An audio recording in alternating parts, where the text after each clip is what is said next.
What is going on, everybody? What is going on? Happy Sunday. Happy Sunday. Hope you all are having a good Sunday, man. Obviously, we spring forward.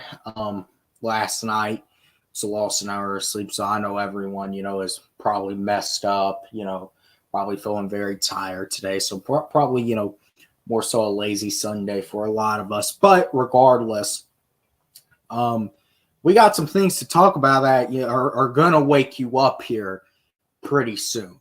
And that is, today we're going to be talking all about free agency, all the aspects of free agency.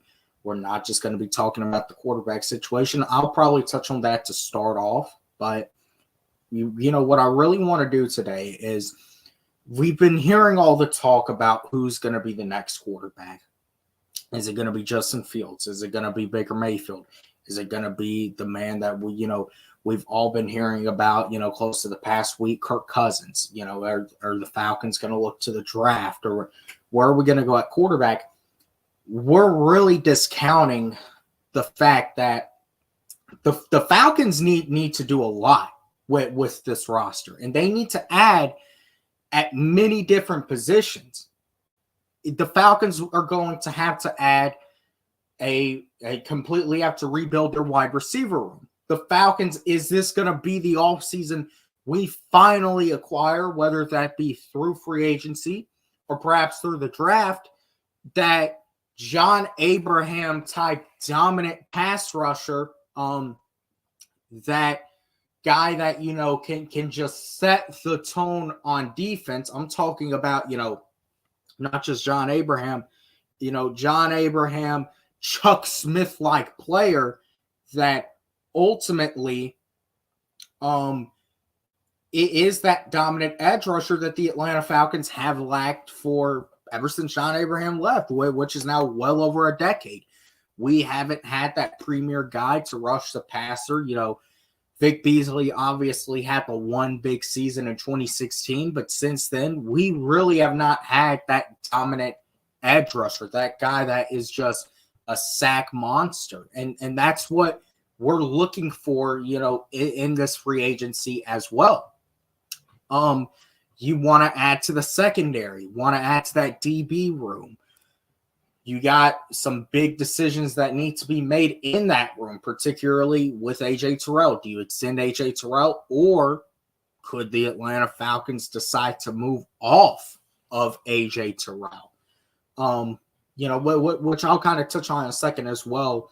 But there is a lot of things. Obviously, you got to add depth with the reshuffling of the defense and really the change of scheme from, kind of, a multiple scheme, but, Ryan Nielsen did lean more into the 4-3 to now completely going back to a 3-4, more of what we saw with Dean Pease here. But this is more of like a full-on 3-4.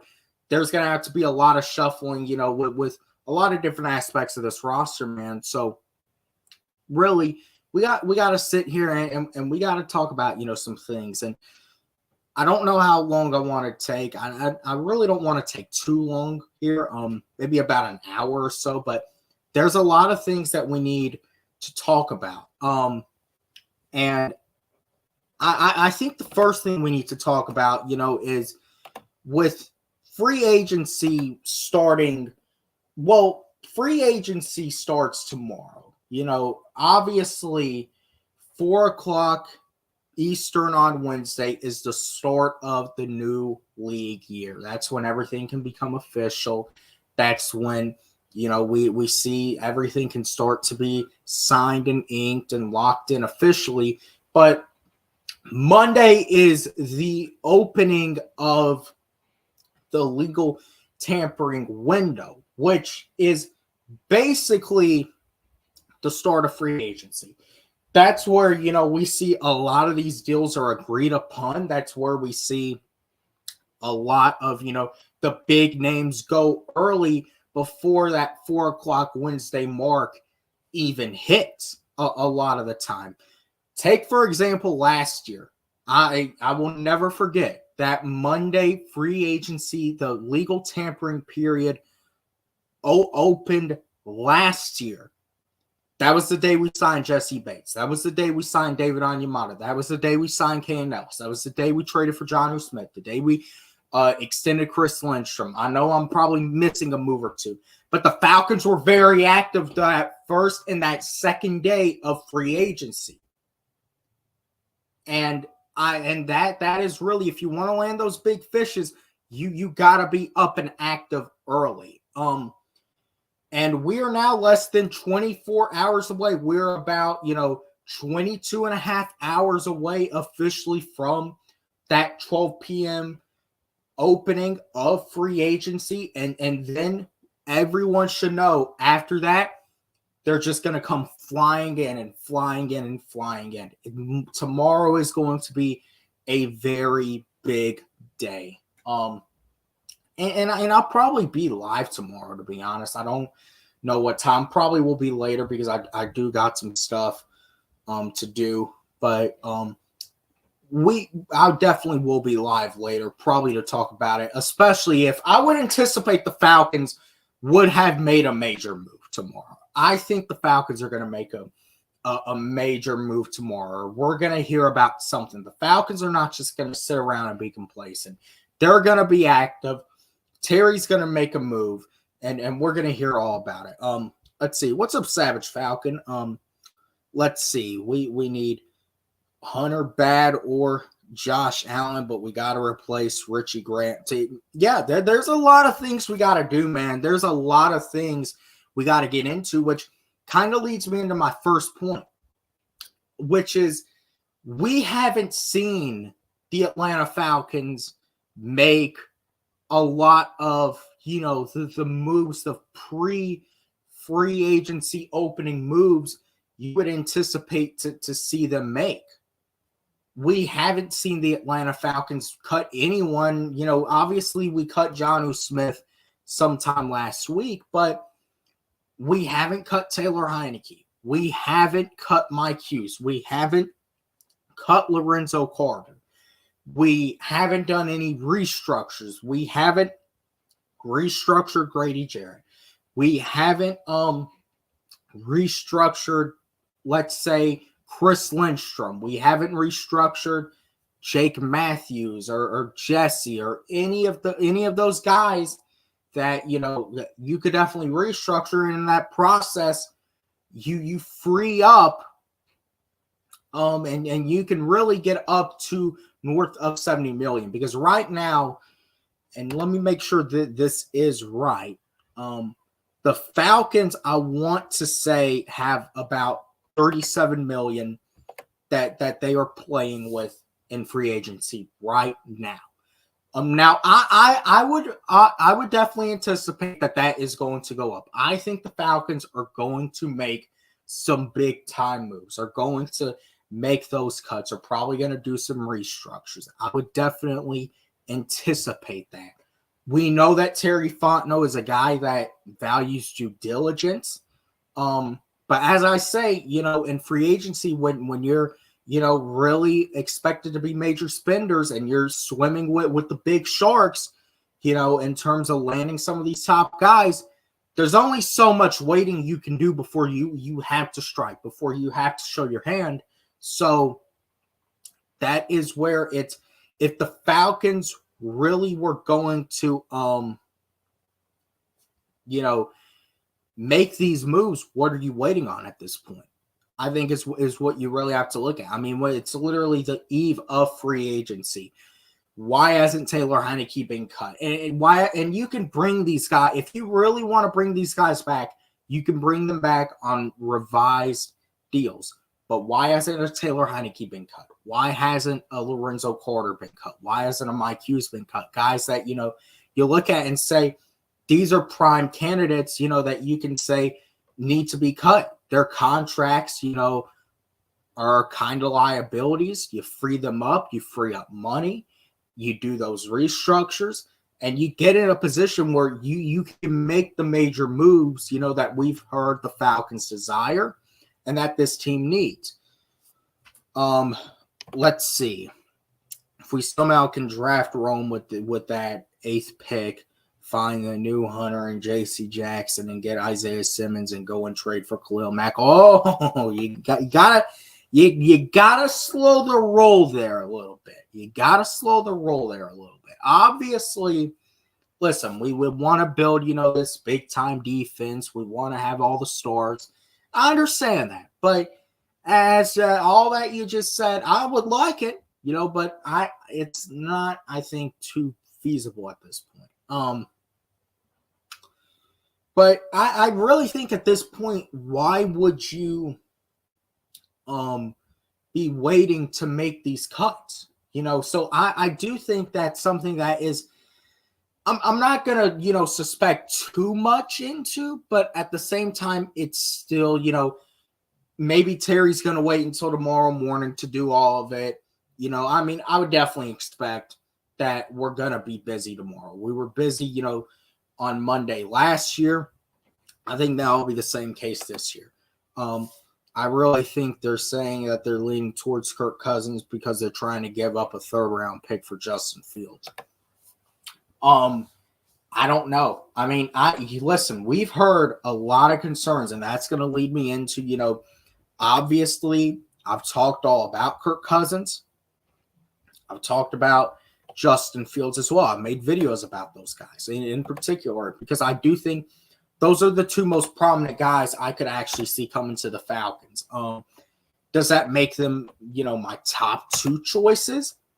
Not necessarily.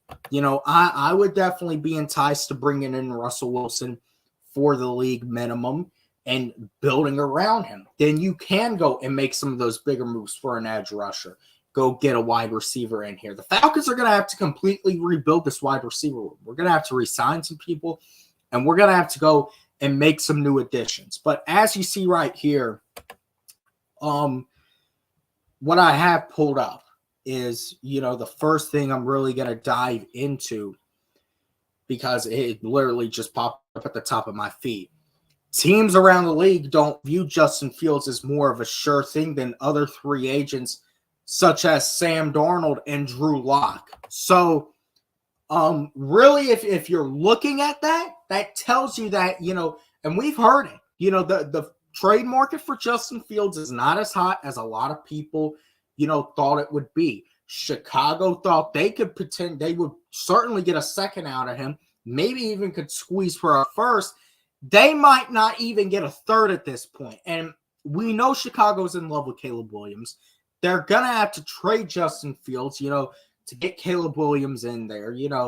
I don't see them keeping both of them, obviously. So I really think at this point, Justin Fields has kind of turned into, I still think he's on Terry Fontenot and the Atlanta Falcons radar, but he's not number 1.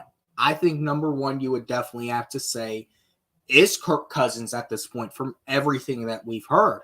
And I would probably say Baker Mayfield's number 2. And I think that would make sense because I feel like with Baker, you're getting a younger, Kirk Cousins that I feel like has a little more talent. I like, Baker is, not necessarily just a statue. If he has to get out the pocket and make a move, he can. He's not the most efficient at it, but if he has to run, he'll do it. And now the thing with Baker, that personality, it's, a little too risky. You don't know what it's going to be, but still, Baker Mayfield, you're talking about overall could be a little cheaper than Kirk Cousins, which I talked all about the money yesterday with Kirk Cousins. I would not give this man a $50 million contract. 35 as the max I would give him annually. If you're only going to be here 3 years, if you really want to come here, you'll take the hometown discount. But let's see. Jake and Grady restructured last year. No, they didn't restructure last year. The Falcons didn't do any restructures last year. I can tell you that right now. Jake and Grady were extended 2 years ago by the Atlanta Falcons. Those 2 got extended 2 years ago. So I think this year you could see them both, especially Grady, be in line for a restructure. And Chris and Jesse got paid last year, but they were Yeah. I think once we nail down our quarterback, that's when we'll make our big splash moves. Well, the quarterback is the first domino that has to fall. And that's what people need to understand. Free agents, on the offensive and defensive side of the football are going to want to know who our quarterback is before they say, okay, because I'm telling you right now, there ain't no damn, wide receiver that's going to want to come play with Desmond Ridder after what they saw last year. They aren't going to want to come to a quarterback room with Desmond Ridder and Taylor Heineke. It's not just going to happen. So you got the quarterback could very well be the splash move you honestly make, but then, talking about other moves you potentially make that are more minor, but, still are, worth something, have value to them. You got to make that big investment at quarterback first. You got to let, people know where you're going at quarterback before you go, okay, this and everything moves so quickly is what people need to realize. But yeah, I would definitely agree with you there. So let me go ahead and go to my homepage, because obviously I've been, I'm really active on Twitter. There it is right there. Give it a follow. I'm very active on here.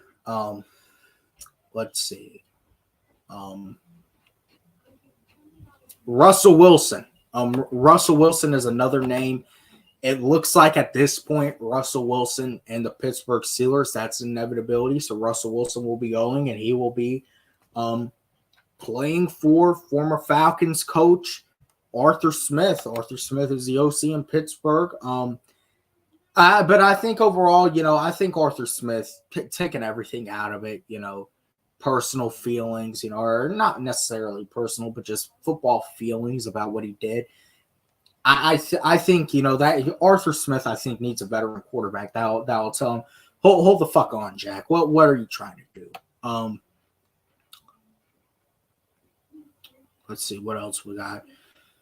Congrats to Fletcher Cox on a good career. All right, here's the big one, the big ones that we've been hearing. The Falcons are considered a major contender to lure quarterback Kirk Cousins. That's from Jordan Schultz. Now, we've heard this from a lot of people. We've heard it from Zach Klein. We've heard it, from many other sources that, the Falcons are going to look to lure Kirk Cousins out of Minnesota once the free agency window officially opens on Monday at 12 p.m. Eastern. And, now that this is what is important. The Vikings still are trying to retain Kirk Cousins, who is top on our wish list. Now, we need to understand that Minnesota can still make all the attempts they want to re-sign him. And matter of fact, let me go back to down and see if I retweeted this. All right, here it is right here. The Vikings are expecting to hear from Kirk Cousins tonight on his decision to explore free agency. From Diana Rossini. And his contract is not officially void until Wednesday, so the team will have until then to extend it before his dead cap hit officially. It's the books for 24. Now, I'm not going to lie. When I saw this really did kind of confuse me, because if his contract doesn't officially void until Wednesday, I was thinking, can the Falcons officially even talk to him until Wednesday? But everything that, I really don't know about that. That wording was kind of threw me off. I would assume, though, from everything we've heard, when Kirk makes his decision tonight and that legal tampering period opens on Wednesday, because I think this happened before. Matter of fact, I think when Tom Brady signed with Tampa, and I could be absolutely wrong on this, I think his contract was structured very similar to Kirk Cousins, where there were some void years on there that ended up being voided. And I want to say Tom Brady, he signed with Tampa on Tuesday before the free agency, the new league year officially began. So that is important to look at. That's important to know.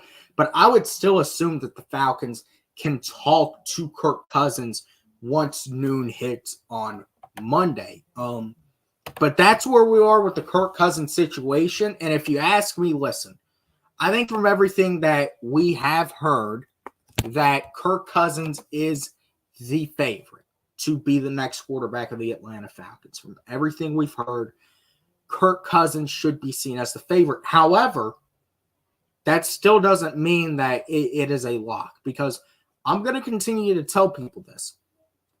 Look what happened 2 years ago with Deshaun Watson. It was said that Deshaun to Atlanta was practically a lock. They were finalizing everything out. They were ready to have the press conference. And then Houston swoops in at the last second and gives him $230 million. Then we hear Bill Belichick it's an inevitability that he becomes the next head coach of the Falcons. You know, all the Falcons had to do was fulfill the Rooney Rule, and then they would hire Belichick. But then we saw the Falcons hire Raheem Morris, you know, and obviously the steam for Belichick was kind of slowing down before the Falcons did ultimately hire Raheem. And then, you know, we've heard a lot of other things as well. So we have to keep in mind, and the Falcons know this, you know, nothing is set in stone until it's set in stone. Nothing is agreed upon until it's officially agreed upon. Let me see. Even if we bring in Cousins or Fields, I would still draft Michael Penix in the second round. Man, the thing with Penix is this, and I'm going to tell you this straight up. You know, now listen, Penix and Kirk Cousins, if I'm being completely honest, I kind of get the feeling that they're two very similar types of quarterback. Kirk Cousins is obviously big on that, you know, getting the ball out like that release time. And Michael Penix, first of all, Michael Penix is dead on accurate with every ball that there is. All he needs is 2 seconds. If he sees that opening, boom, it's coming out of his hands. But there's also two very similar concerns with them in terms of, you know, Kirk Cousins is coming off the Achilles, and Michael Penix has an injury history of his own. And Penix, you know, that's kind of made him into a statue. He's not going to be able to move around. And I think that's ultimately, you know, what could hurt him at the NFL. Listen, if Michael Penix didn't have the injury history, he would probably be right up there with Caleb Williams, Drake May, and Jane Daniels. But we have seen that, you know, obviously J.J. McCarthy now appears to be the QB4, you know, for many people in this draft. That would probably put Penix at, you know, QB5, and a lot of that's because of the injury history, you know, and the age. Penix is 24. It's not, you know, that is considerably, you know, a little too old to be coming out of college. That is a big concern. If I was Terry, I would take Rome at 8 and move back up to 32 and take Michael Penix, especially. We got Lake, who coached him at Washington. Excuse me. First of all, Roma Dunes, or, you know, I think that's how you say his name. I mean, it's ultimately, we do have to keep this in mind, and I'm not really talking about the draft here because listen, once we figure out where the Falcons have filled their holes in free agency, then I think that we can talk about the draft, you know, more comfortably. We can understand where the Falcons are going to go. Now, we need to understand that Terry Fontenot has shown the ability that, you know, he likes to build the defense through free agency and the offense through the draft, particularly getting those skill guys in here.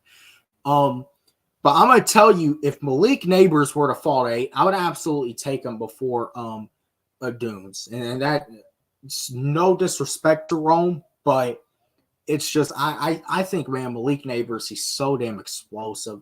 But personally, I think it's the year that, you know, the Falcons are going to have to kind of change that up, because the Falcons are going to go out and, in all likelihood, at least make a run at a veteran quarterback.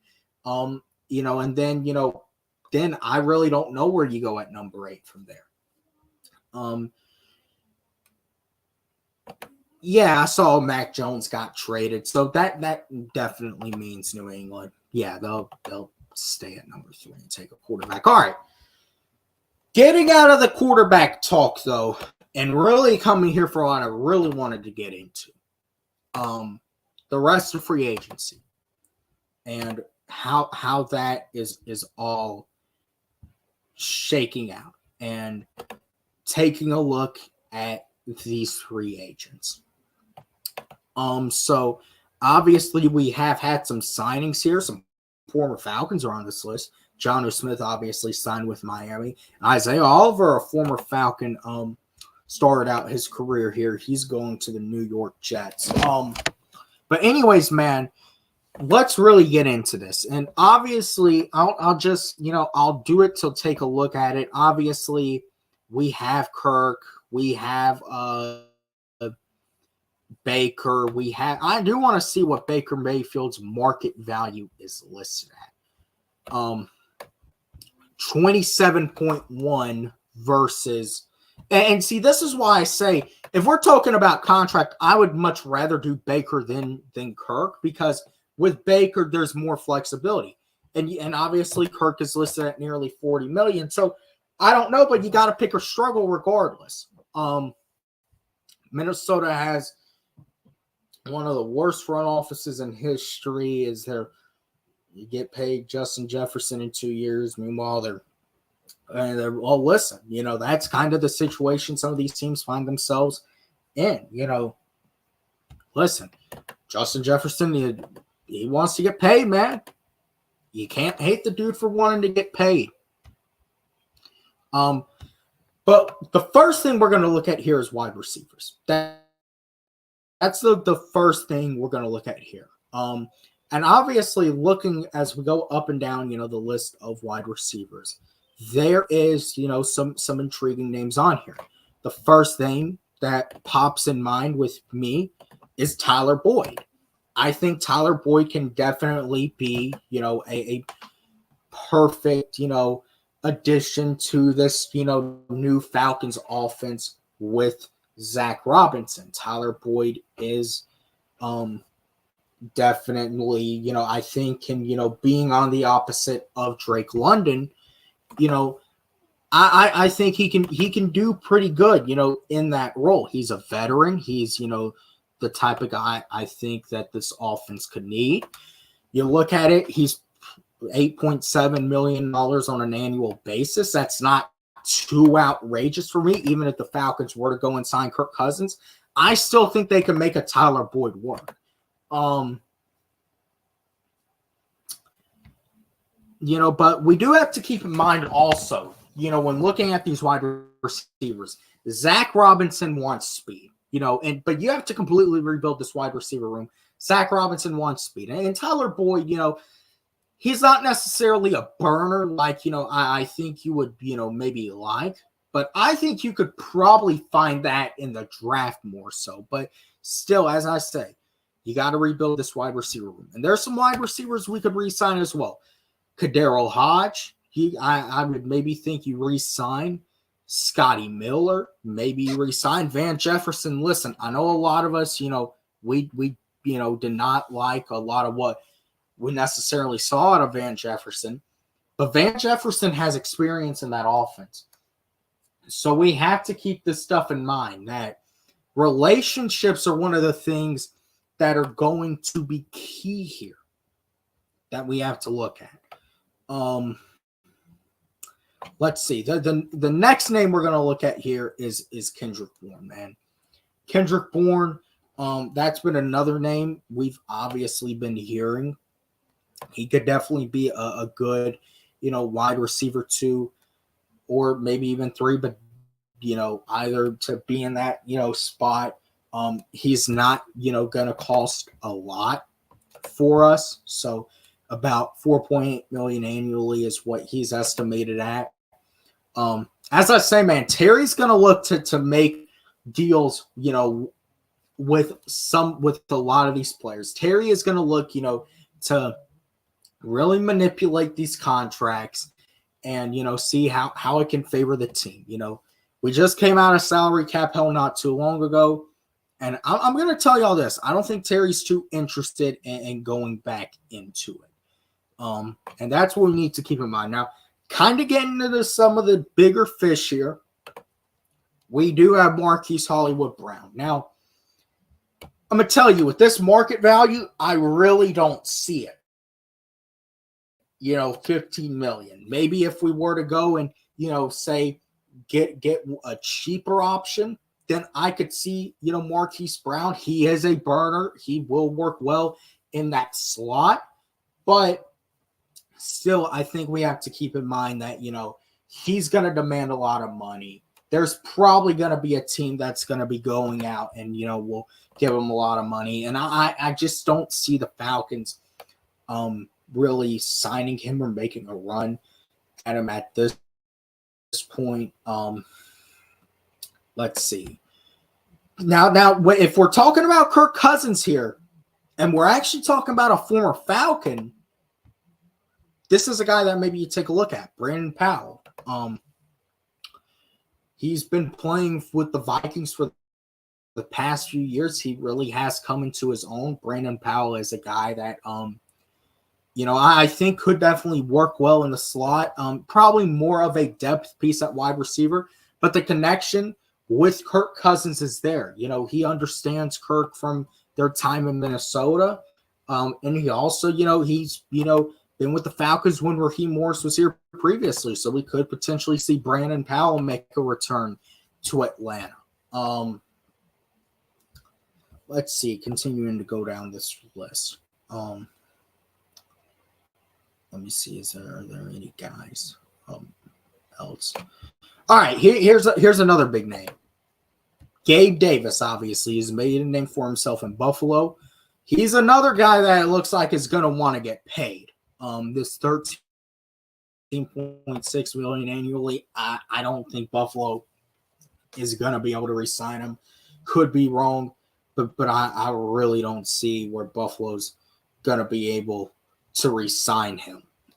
So yeah, I think but that's another guy. It's kind of like Hollywood Brown.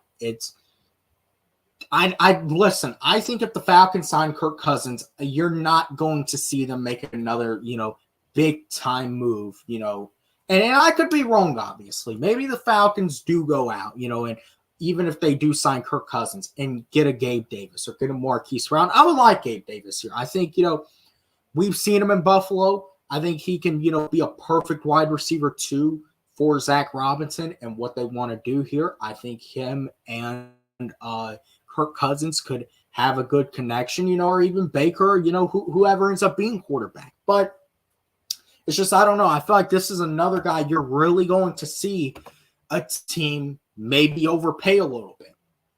And one thing about Terry Fontenot is we know he doesn't really want to overpay anybody. And I think that's one of the things with Kirk, man. Darnell Mooney, this is another guy. Market value a little bit, more reasonable here. Obviously, he has, a connection with Justin Fields in Chicago.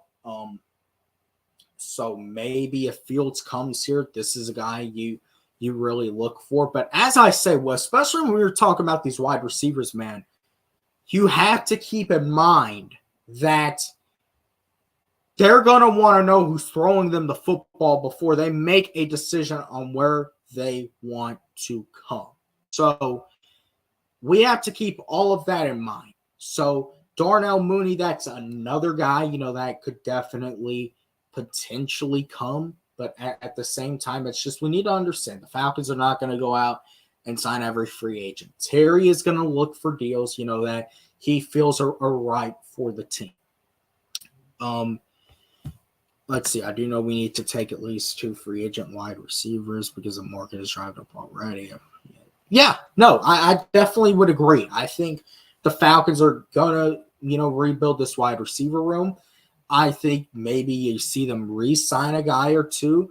I do think, when talking about, you do bring in, say, a Tyler Boyd, maybe a Kendrick Bourne. Maybe you are able to get, a Gabe Davis in here, for a little bit of a bargain deal. But I really feel like, the wide receiver room, it has to be rebuilt. And, when talking about who the quarterback is, then that's going to allow where does that domino fall.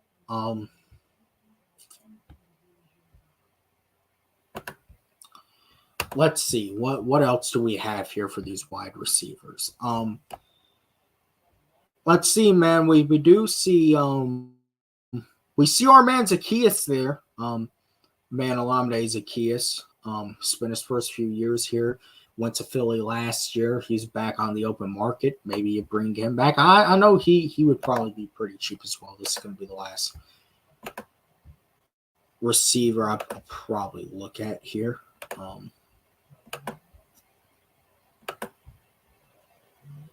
Let me see. All right, here we go. 2.6 million, so not too outrageous. If I were to make an honest prediction of who I could actually see coming, I think the Falcons, first off, I think they're definitely in the market to draft a wide receiver. I could see us picking up a Tyler Boyd. I could maybe see us picking up a Kendrick Bourne. I just think a Gabe Davis or Marquise Brown, I just really can't see that. I could see us bringing back either a Brandon Powell or a Zacchaeus to, be a slot guy. Maybe you re-sign a Van Jefferson, you re-sign Hodge, maybe bring Scotty Miller back, even though I think if you go and you re-sign Brandon Powell, I don't know if you bring a Scotty Miller back. And then you go into the draft and maybe in the second round, or if Malik Neighbors falls to 8. I mean, listen, I got to understand what Terry's track record and identity is. He wants to, build that offense. He really does. Tyler Boyd, Tyler Boyd, he can play in the slot too. That's another guy you really have to keep in mind. So I don't know, but because the Falcons, you have to understand, Zach Robinson's going to want a burner. And I don't know Tyler Boyd has speed, but I don't know if you can say he's a burner like a Marquise Brown or, some of these guys coming out in the draft. But I mean, I could definitely see bringing in a Tyler Boyd or a Kendrick Bourne. You bring in Brandon Powell or Zacchaeus maybe back, and then you re-sign some guys, and then you go in the draft and look for your wide receivers there. I do want to take a real quick look at tight end just because, maybe you bring in like a backup tight end. And really looking at it, I really don't see anything too intriguing. I would probably say the Falcons have confidence in John Fitzpatrick to be that number 2 tight end. Obviously, with the Rams, they had a lot of tight ends that are like Fitzpatrick. And for the final, looking at the offensive side of the ball, I am going to look at right tackle here. Because Caleb McGarry is obviously going to be a big question. Now, Trenton Brown, but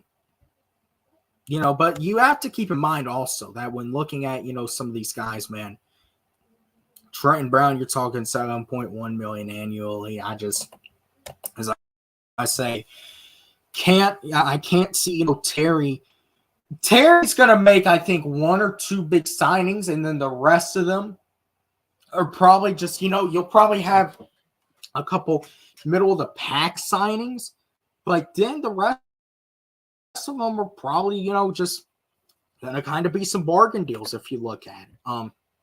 Jonah Williams is out there. But at the same time, if you really want to talk about it, you're probably honestly looking at, the Falcons probably do roll with Caleb McGarry next year, at that right tackle position. And, hoping that he can hold up well enough. Now, let's go over to the defensive side of the ball here. And looking at some of these guys. Now, I'm going to go ahead and say this. I would love to bring Danielle Hunter here. Number 1, I don't think Danielle Hunter is that good of a fit for this defense. And number 2, he costs way too damn much. Zadarius Smith is another one. I like to have Zadarius Smith here. And Zadarius Smith has played in a 3-4 defense. He'll be worth about $12.4 million annually is what Spot Rack is projecting. The only thing is, as I say, I just, that's not a name we've heard too much. Maybe it's a sleeper, but at the same time, man, I kind of got to go, off of what I really feel also. I just don't know if I feel Zadarius Smith comes over here. Oh, now let's talk about a guy I honestly feel like is very viable to come here, and I think that's Leonard Floyd, man. Leonard Floyd has played with the Rams. He has, played with Raheem Morris, played under, all the guys that we've seen come over from LA. He spent his past year in Buffalo, and Leonard Floyd, he's not that dominant 10-sack guy, but Leonard Floyd is good for 7-8 sacks a year, and when you really look at it, you want to have that rotation. That's what the Falcons had last year.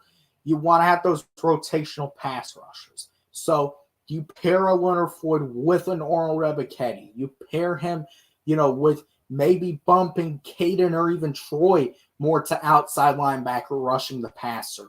I definitely think that can do dividends, for, rushing the passer for that front seven.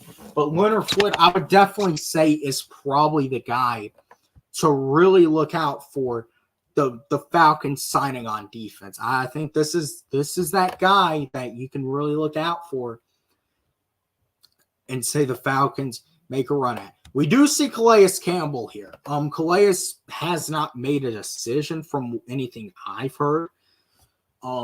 Maybe, listen, I think they would definitely probably have to sell Calais, on coming here, like Arthur Smith and Terry Fontenot and Arthur Blank did last year.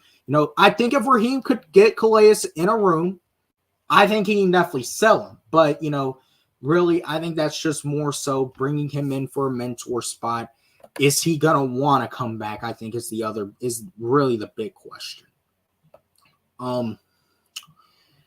Let's see, what else do we have here that we can really take a look at?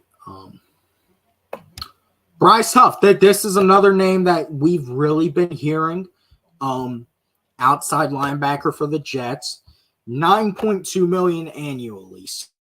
So I think if it probably were to come down between Bryce Huff and Leonard Floyd, you would probably see them go with Leonard Floyd just because Leonard Floyd has the experience in the defense. And I keep telling y'all, man, the NFL, more people are starting to realize it's all about who you've played with. It's all about connections. It's all about, connecting the dots, and putting the loose ends together.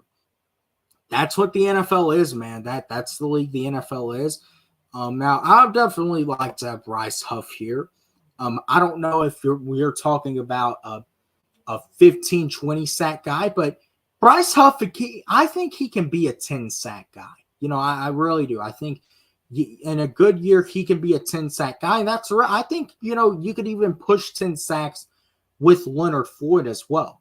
So that's really what there is out here in free agency. Obviously, the Josh Allens and the Brian Burns, maybe they're available via trade, but I just don't see the Falcons really going into the trade market for a pass rusher at least. Let's see, what else do we have? Josh Uche. He's another one, outside linebacker with the Patriots. He's played in a 3-4. He is that pass rusher. That's about, what you would say. That's about what these pass rushers that, the Falcons are probably going to look at are worth.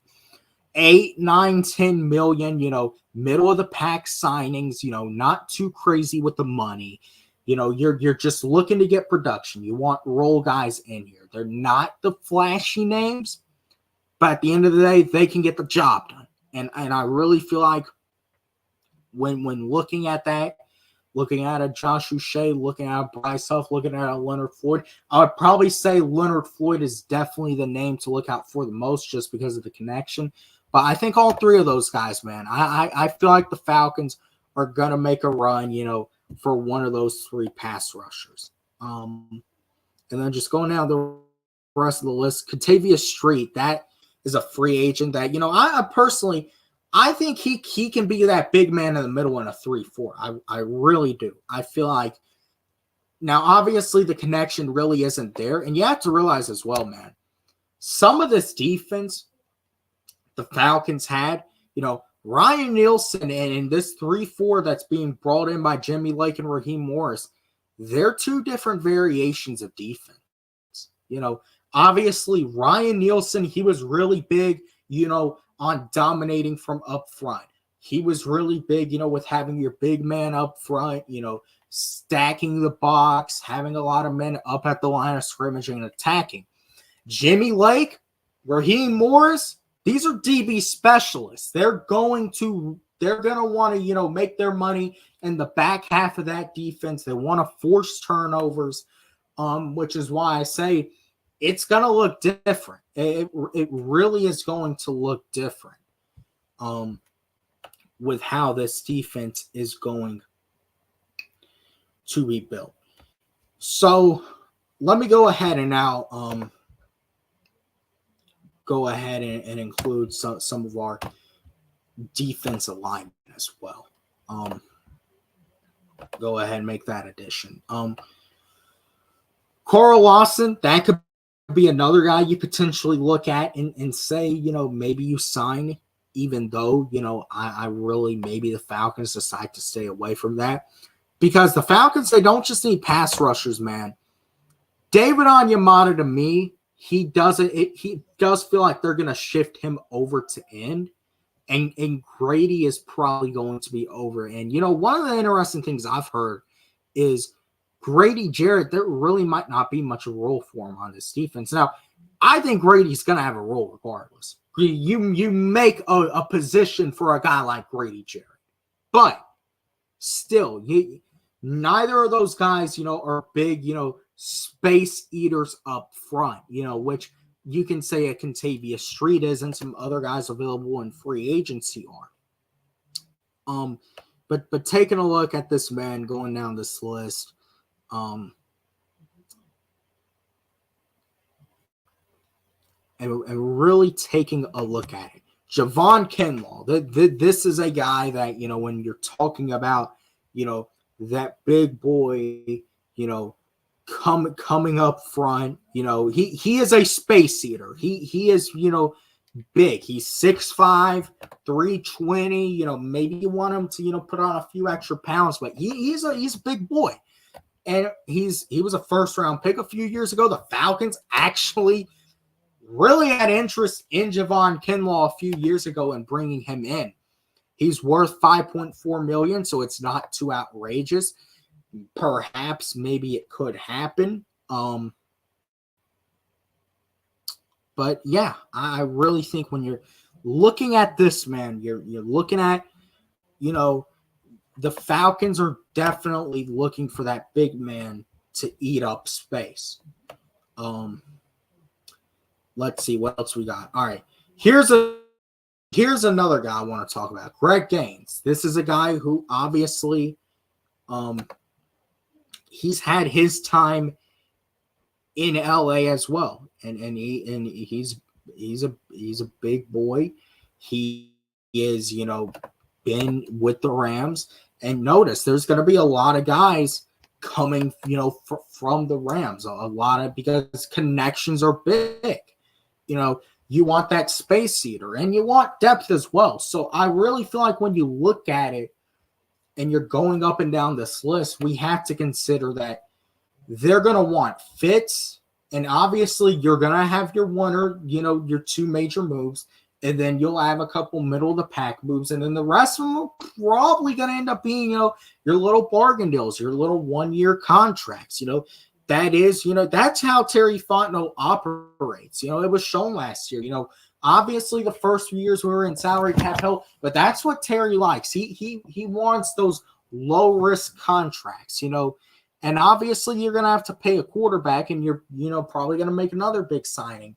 But especially when getting into some of these D linemen you could sign, you're probably looking at, a lot of, your 1-year deals, the guys, that are going to be playing for something with the chip on their shoulder.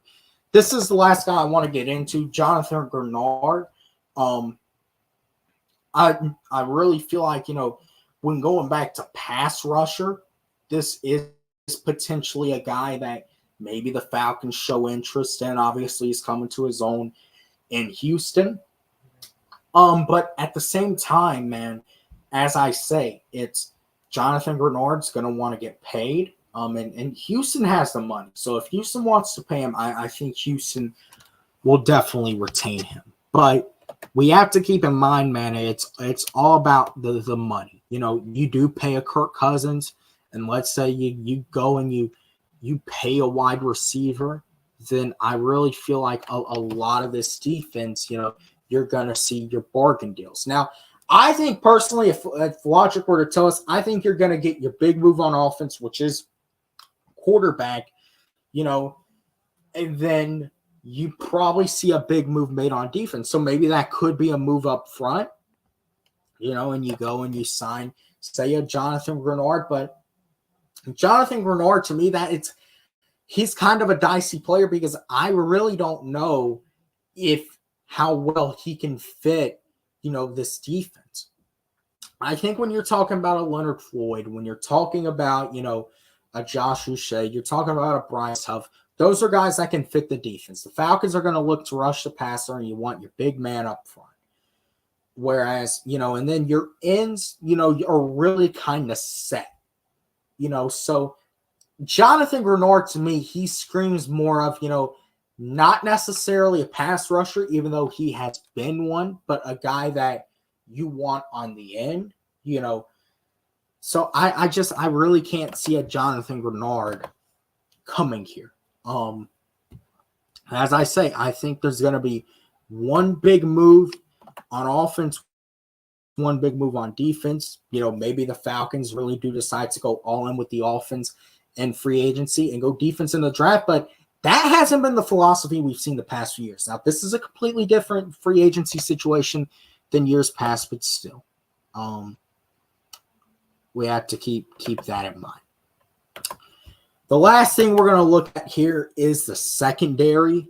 That is the last thing we're going to look at here as we close in on an hour. And man, when I tell you something, there are a lot of safeties available here in this free agency. And first off, I'm going to take a look at, you know, a guy that, you know, a lot of people have been talking about. I really didn't mean to, you know, look at Kendall Ford. Maybe that does happen. I don't know. But let's see. I want to see what Okuda's market value is listed at, just because. Yeah, that ain't happening. that ain't happening. He ain't gonna get paid all that. I don't know. Spot racks on some bullshit with that one. CJ Gardner-Johnson, that's a guy that's available that you can maybe look at and say is pretty intriguing when you look at it. But let's see. I want to go ahead and obviously we see a lot of the safeties available here. And you look at it, Justin Simmons, you look at a Budda Baker. Budda Baker is a guy that, you know, we've seen really be, you know, talked about as, you know, but that could be the major move you see on defense is in the secondary, because we know they value the secondary. But taking a look here, man, Darius Williams, he was a cap casualty in Jacksonville, and he spent his time in LA too with Raheem. You know, I believe he was there that year they won the Super Bowl. So, man, listen, it's you know, this could be a guy you look out for. And then you look at the market value. It might, to be honest, the market value really might be inflated for some of these corners. But as I say, I think if logic honestly tells us anything, I think the Falcons make one major move on offense, one major move on defense. And then the rest of it, I mean, and I don't know when looking at market value if you can necessarily say Tyler Boyd, if let's say we were to bring a guy like him in, is, you know, a major, you know, signing in terms of how much money that there is. Obviously, it'd be a major signing for this offense, but I think you're going to really see Terry try to go out, and find those bargain deals again, like we have seen him do, a lot in the past free agencies. Let's go ahead. I'm trying to go ahead and find Akeelia Weatherspoon. Now, this is a guy that we've also been hearing about could potentially be coming to Atlanta. He was just released from the Rams, or he's going to be a free agent. And this could definitely be a guy that we see the Falcons make a run after, as the CB2 to go across from AJ Terrell, could be a little bit of a cheaper option than a Darius Williams.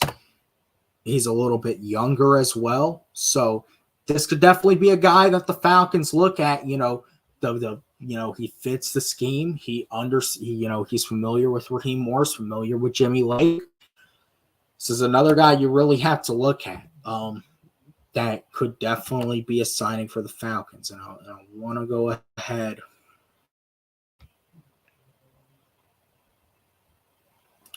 Let's see. Who else do we have here? Is there anyone else that we can really take a look at? Let's see. Let's go to safety and see.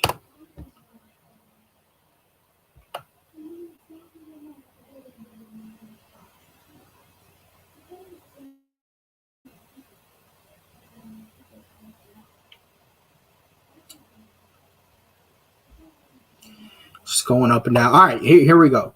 Jordan Fuller. This is a guy that we've heard a lot.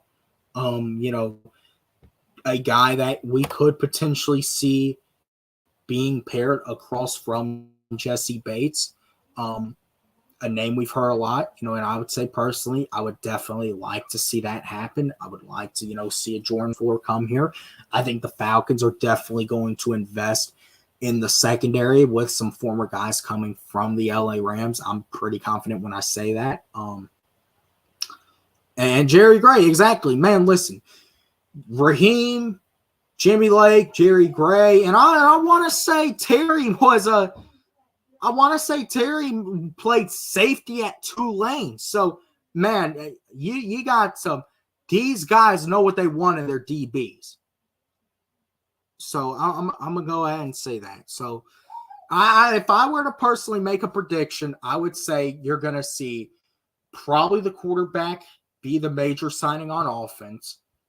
And maybe you get a major signing in the secondary or maybe up front with the defense. I would probably say in the secondary. Just like you saw last year with Jesse Bates, you probably see another guy come over, or I really don't know, but I'm pretty confident in saying I think the Falcons have two, major signings, probably a couple, middle of the road signings where, it's good value, players who, teams are definitely gunning after, but, it's not too crazy. And also, then you'll have your bargain signings, which Terry Fontenot really specializes in. One more thing I want to talk about is L'Jarius Sneed. That's a guy that has been talked about. Maybe the Falcons have interest in training. I'm going to go ahead and just say this. I personally, to me, I think what the Falcons are going to end up doing is I think you extend AJ Terrell, and I think you go and you add to the secondary. Because, listen, regardless, I understand we have our criticisms of AJ Terrell, but AJ Terrell, still he has top 10 cornerback potential. We might not always see it, but another thing we have to keep in mind too, these guys, they're going to get AJ straight because you have now 3 guys on this coaching staff that are prominent that specialize in knowing what a DB is supposed to do, where a DB is supposed to be. So I think they're going to get all these guys straight. They're going to, help polish AJ up. They're going to, get Clark Phillips polished up, and I think you're going to see a big year out of him. You know, D. Alford, I think, is another guy. So and we have to realize this as well. The Falcons, there's talent in the building. There is talent in the building. So at the end of the day, man, it's very exciting to look at. You know, the prospects of it were less than 24 hours away. And I will say, you know, the Falcons haven't made any cuts, any restructures yet. I think we're going to see we're going to be on here tomorrow talking about the Falcons have made a major move. And that's probably at quarterback, and maybe that's somewhere else too. But anyways, man, I'm not going to hold y'all any longer. Y'all have a good rest of y'all Sunday. And I'll see you guys probably tomorrow. You know, I mean, obviously we'll see what the Falcons do, but if they make a big move, man, I'll be on here tomorrow to talk all about it. So with that being said, if you're going to watch on replay, appreciate the support. Everyone who tuned in, y'all know the drill. Hit the subscribe button, hit the like button, hit the post notification bell so you'll know whenever I put out any new content. And I'll see you guys in the next one.